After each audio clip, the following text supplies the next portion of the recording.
So picture this. You've got Donald Trump back in the White House, probably redecorating in gold.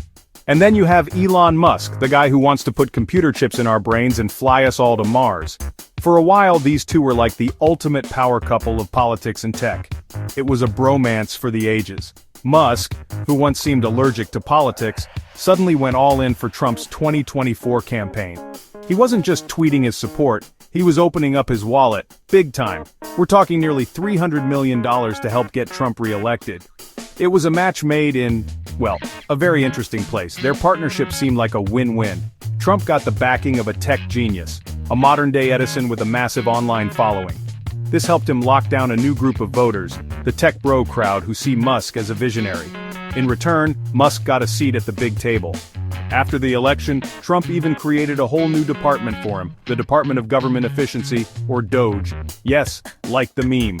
Musk was put in charge of trimming the fat from the federal government, a job he seemed to relish. It was perfect. The ultimate outsider was now the ultimate insider, shaking things up from within. But as we all know, in the world of high-stakes power, friendships can be as stable as a Wi-Fi connection on a moving train. The handshakes and praise were great for the cameras, but behind the scenes you have two of the biggest egos on the planet.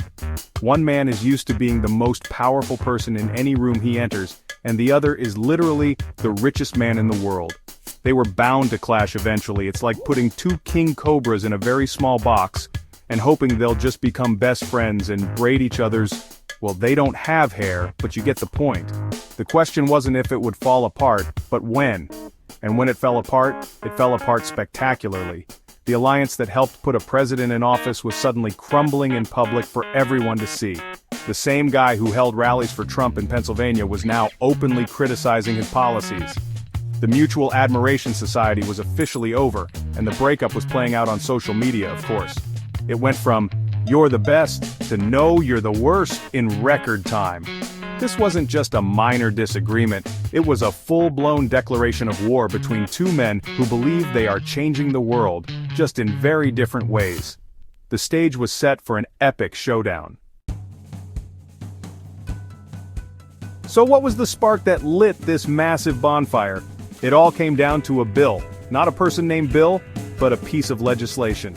President Trump pushed through a new bill covering taxes, immigration, and government spending. Musk took one look at it and basically said, "This is a terrible idea." He called it fiscally irresponsible, which is a polite way of saying it's going to mess up the country's money. Now, you don't just work for a guy and then publicly trash his signature policy. That's like the White House chef going on TV to say the president's favorite steak is tough and flavorless. It's just not done. Things escalated faster than a SpaceX rocket launch. Musk didn't just stop at criticizing the bill, he went for the jugular. He suggested that Trump wouldn't have even won the 2024 election without his help and his money. Then, he started amplifying calls for Trump's impeachment and even threw out a wild, baseless claim about Trump and the infamous Epstein files. It was a political atom bomb. Musk wasn't just disagreeing with his old friend, he was trying to burn his entire political house down. He was using his massive platform on X, his own social media company, to lead a charge against the very man he helped elect. Of course, Donald Trump doesn't exactly turn the other cheek. If you come at the king, you best not miss. And Trump decided to fire back with both barrels. He took to his own platform, Truth Social, and called Musk crazy and said he'd lost his mind. Then came the real threat. Trump hinted that he could cancel the billions of dollars in government contracts that Musk's companies like SpaceX and Tesla depend on. This was a direct shot at Musk's empire. Trump was essentially saying, "You think you're powerful? I'm the government, and I can turn off the money tap whenever I want." This feud matters because it's not just two famous guys having a slap fight online. This is a battle that could have huge consequences for the country and the world. You have the political power of the presidency clashing with the immense financial and technological power of the world's richest man. Trump controls the laws, the military, and the federal budget. Musk controls satellites that provide internet, electric cars that are key to the future, and a social media platform that shapes public opinion. Their fight could destabilize the Republican Party, rattle the economy, and even impact America's space program. It's a clash of titans with real-world stakes. When you look at this fight, it's like a classic superhero movie. Who has the bigger superpower? In one corner you have President Trump. His power is enormous and official. As the President of the United States, he wields executive power. This means he can make decisions that directly impact Musk's businesses. Think about it. Musk's companies have nearly 100 federal contracts. SpaceX alone gets about $22 billion from the government. Trump can threaten those contracts, launch investigations, and make life very, very difficult for Musk's empire. He's the guy who can sign a piece of paper and cost his rival billions of dollars. On top of that, Trump has the loyalty of his political party. When this feud kicked off, most Republicans in Washington didn't flock to Musk's side. They rallied around the president. Trump's base is incredibly loyal, and he can use his political platform to turn his supporters against Musk.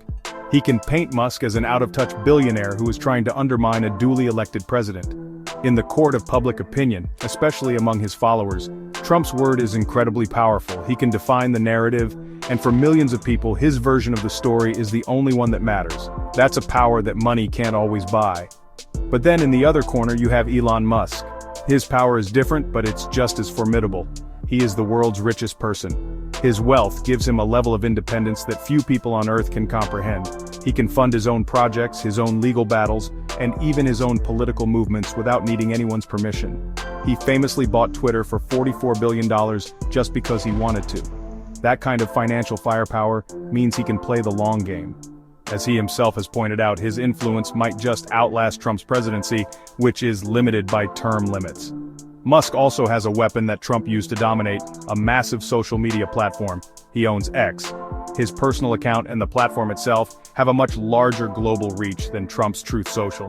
He can speak directly to hundreds of millions of people without any filter. He can shape conversations, spread his side of the story, and mobilize his own army of online supporters.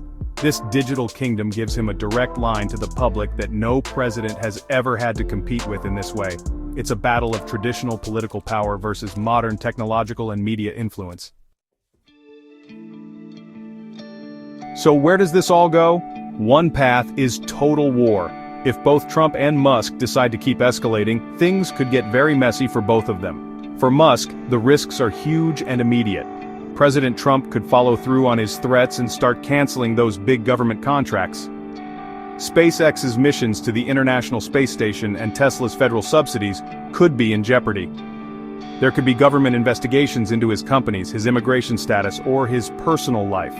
Trump has the power to make Musk's business life a living nightmare, potentially wiping billions off his net worth and damaging the companies he spent a lifetime building. For Trump, the risks are more political, but just as serious. Musk was a key part of his 2024 winning coalition. By fighting with him, Trump risks alienating the wealthy tech donors and voters who helped him get back into office. These are people he needs for the future of his party. Musk could use his billions to fund primary challengers against Trump-loyal Republicans in the 2026 midterm elections. He could use his platform, X, to relentlessly attack Trump's agenda, potentially turning swing voters against the GOP. A long, ugly war could weaken Trump's presidency and hurt his party's chances of holding on to power. There is, however, another way this could end: a ceasefire. Both men have very good reasons to back down. Musk's own father has publicly told him to let the fight fizzle out, predicting that Trump would win a head-to-head battle. Musk himself has slightly softened his tone, walking back some of his more extreme threats. He knows that a war with the US government is bad for business. At the same time, Trump's advisors are likely telling him that he doesn't need a multi-billionaire with a massive media platform as a dedicated enemy for the next few years. A truce would allow both men to save face and focus on their own goals. So, who wins? If the fight continues, it's possible they both lose. Musk's empire could take a serious financial hit, and Trump's political capital could be severely damaged. A win for Trump might look like Musk backing down completely and losing his government contracts. A win for Musk might be weathering the storm until 2026 and using his influence to hurt the GOP in the midterms. But the most logical outcome might be a quiet, undeclared truce. No apologies, no big announcements. They just stop talking about each other. Because when two titans clash, the damage can be so great that even the winner ends up losing.